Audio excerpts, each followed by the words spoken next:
na zongi palais soki na zakakutu muluba balinga baloba non makilega mais heureusement na za école mosu les esprits ont travaillé. Nous devons sauver la nation. Ba député mosu balobi ah Jean-Pierre Niawaye ah ba je peux force ba sanini. Ce n'est pas n'importe qui. Il a travaillé na bureau Yabochab comme cabinet. Na l'INAP, il a aussi travaillé. Il a enduré. Il connaît bien cette maison-là. Aïe qui peut notre stratégie na. Fachalobi, tu es le bienvenu. Ayambi. Ba député monsieur bazui courage. Ba sanini baye. Est-ce que mbemba na katumbi ba kwa irisa biso ba nani ba kendaki ko luka batwana?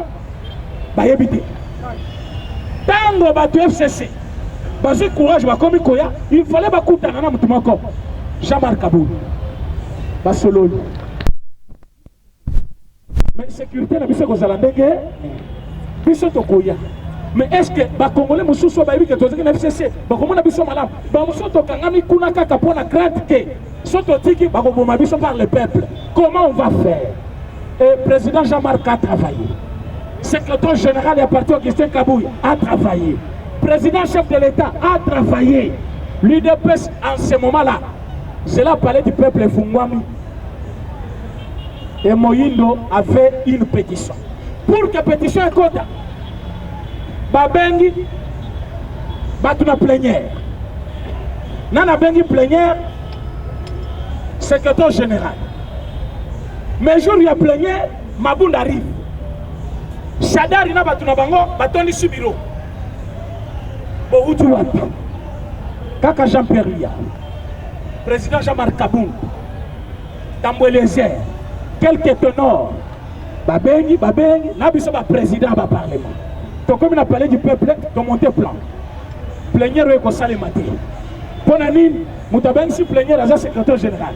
Mais Mabounda n'est pas à côté de sa plénière. Et qu'on s'y matin. Babengi secrétaire général. Les lois il faut trouver la vérité. A comme il a parlé du peuple.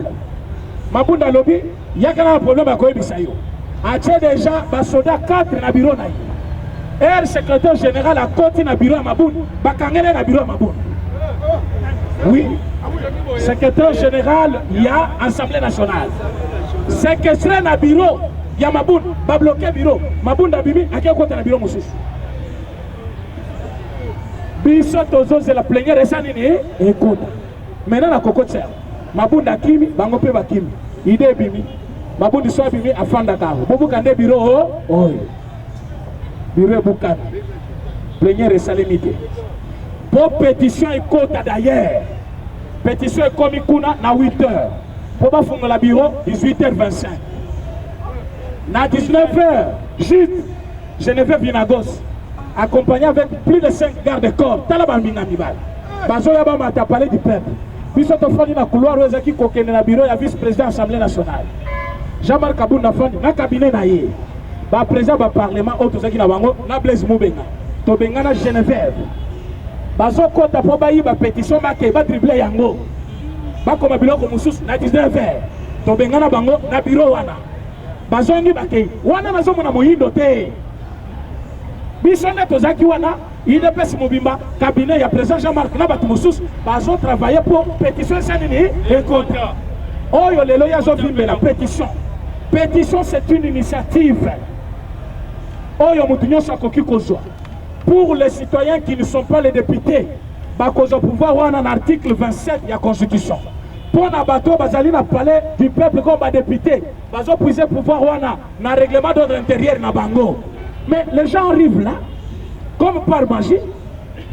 Yo zali na ensemble 70 députés ont signé pétition. Oyo kutu même so bazo ensemble, bazui UDPS, bazui INC. Bokoko c'est bureau. Mais on a fait appel à Baninga Baye. Bon, comme ensemble, Moïno Motualiboso, Allegri na Top Congo, Bissot Olungwe, parce que cahier de charge, ils ont respecté. Mais, cahier de charge, ils ont dit, Ote primature. Cahier de charge, il y a. Bissot organise un cahier de charge. Moussala jeunesse. Maïna courant au fêlé. Cahier de charge, collier à Congolais, pouvoir d'achat. Donc, ce qui cahier de charge, banzela na biso tongama tokasi cahier de charge mboka na biso et créer une entreprise ya sika zoka cahier de charge des primature ya katu alors biso toboyi cahier de charge Fachi a télémi à lobby, le moment est venu, je dois montrer aux gens que je suis de l'école d'Etienne Tshisekedi Ouamoulou. Abengisi bango nyonso. Ayebisi bango, vous n'avez pas trahi Bolandaki. Vous avez quelqu'un qui vous écoute, c'est moi. Voilà ce qu'on va faire. Je vais vous présenter un candidat. Est-ce que Balobaki Union Secret me proposer? C'est-à-dire candidat à l'Assemblée nationale. Fachida Roselini. Si comme même vient, on va proposer, il demande. À cet esprit, heureusement que Bobandi comprend. Maintenant, quand on vient, Makamla le bandit, il commence à imposer. Entre-temps,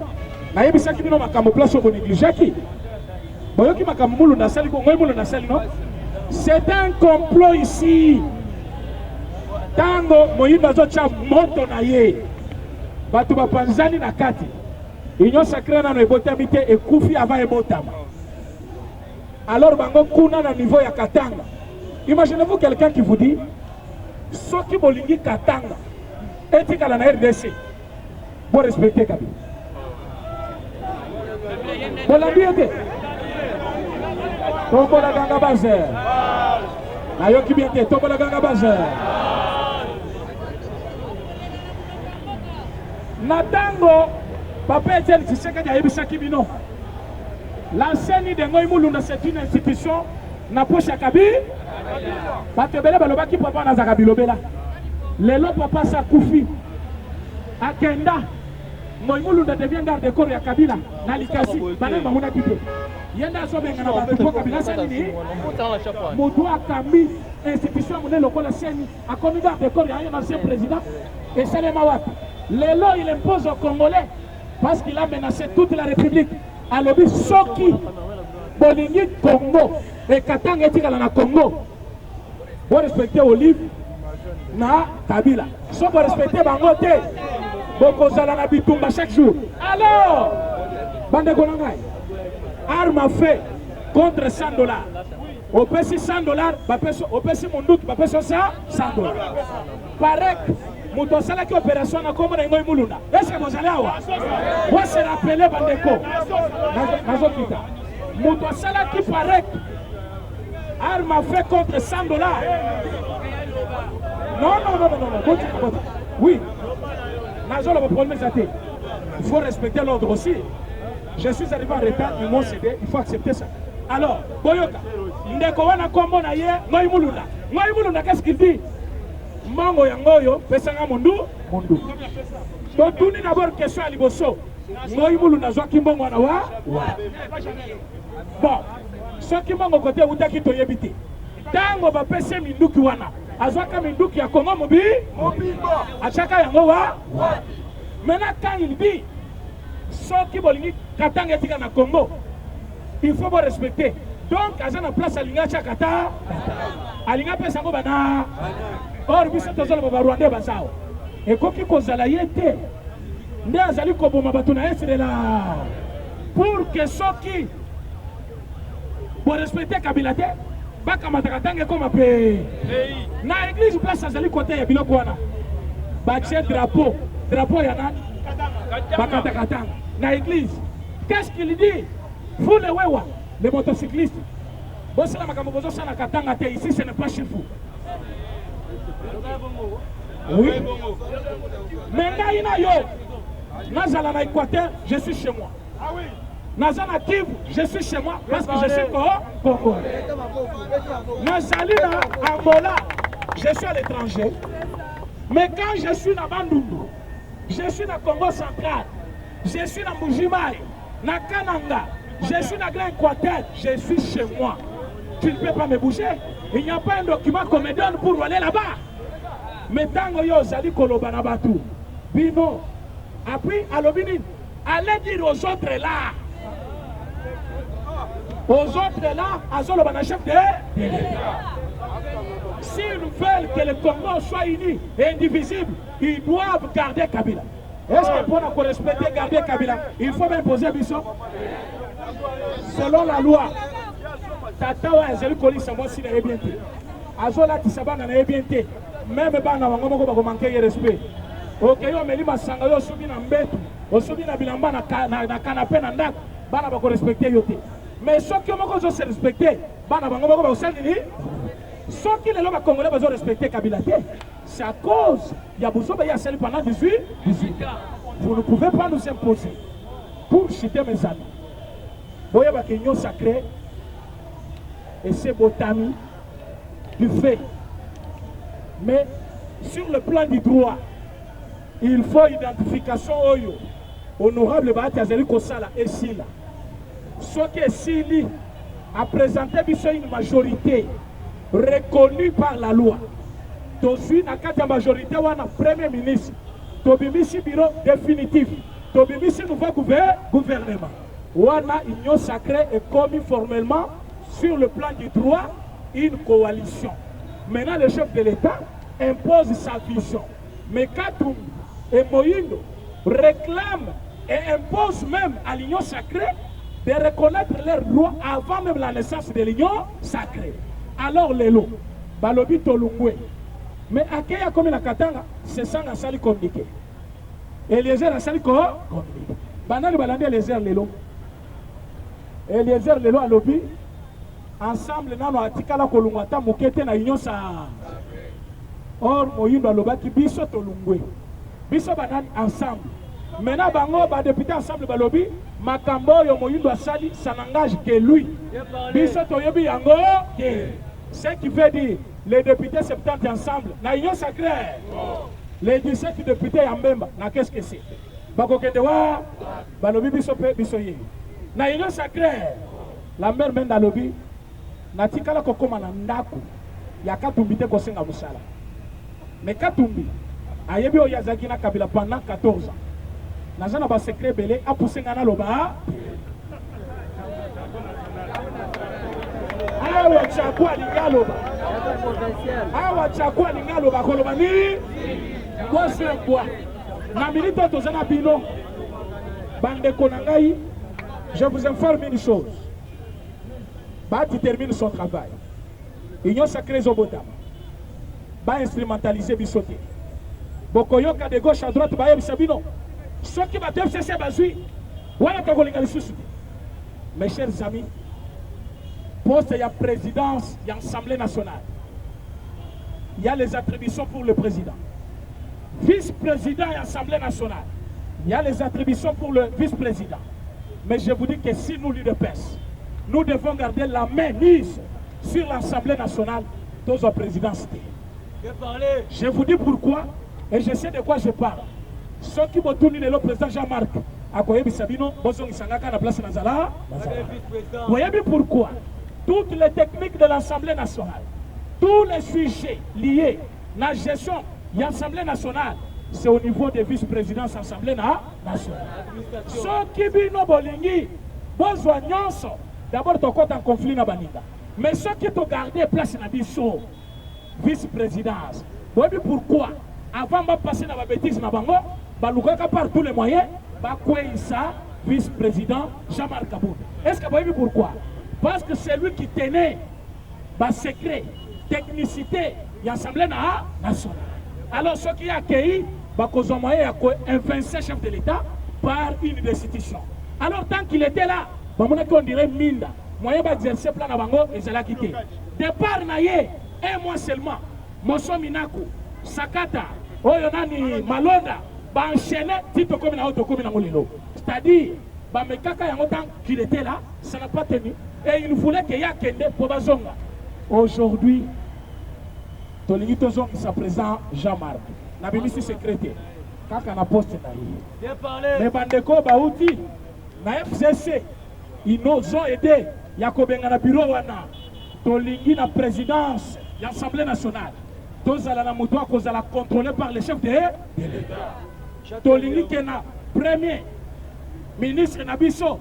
Azala Moutoyo a causé la contrôler et guidée par le chef de l'État pour exécuter la vision. Parce que le chef de l'État ne guide pas sa vision.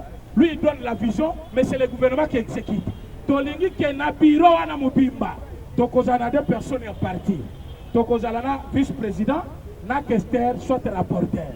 Donc tokozala majoritaire na bureau et on va contrôler les tout. Mais bato moté mamabe, baza koko sabiswa, ceux qui t'ont moni les sous, moto FCC. Ce qui veut dire, et comme FCC bis, bazol kabongo, donc en conflit na bango, majorité na biso na panza na lisusu. Après, na 2023, tozanga discours, yango mbemba na katumbi, ils veulent nous distraire pour que tant et l'État. Après, na 2023, pas s'imposer, pas tout le peuple.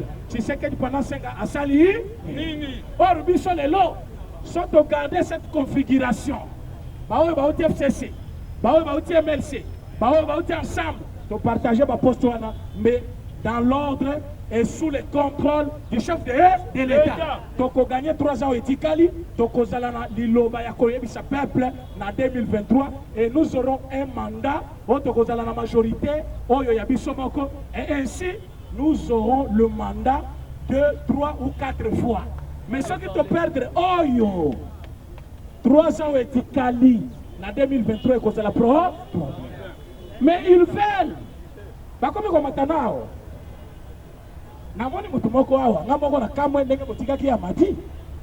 Il a fait des choses. Bah toi vas contrôler place la mission. Bon c'est la paix fort. Toi boy mouton mataté. Mais boy baka avant mouton matazalina. Vous savez pourquoi? Bah tout monsieur sur bakoya FCCT. Mais est-ce qu'ils connaissent comment se joue la politique? Pourquoi Fatchandimi Batouana va permettre naïe?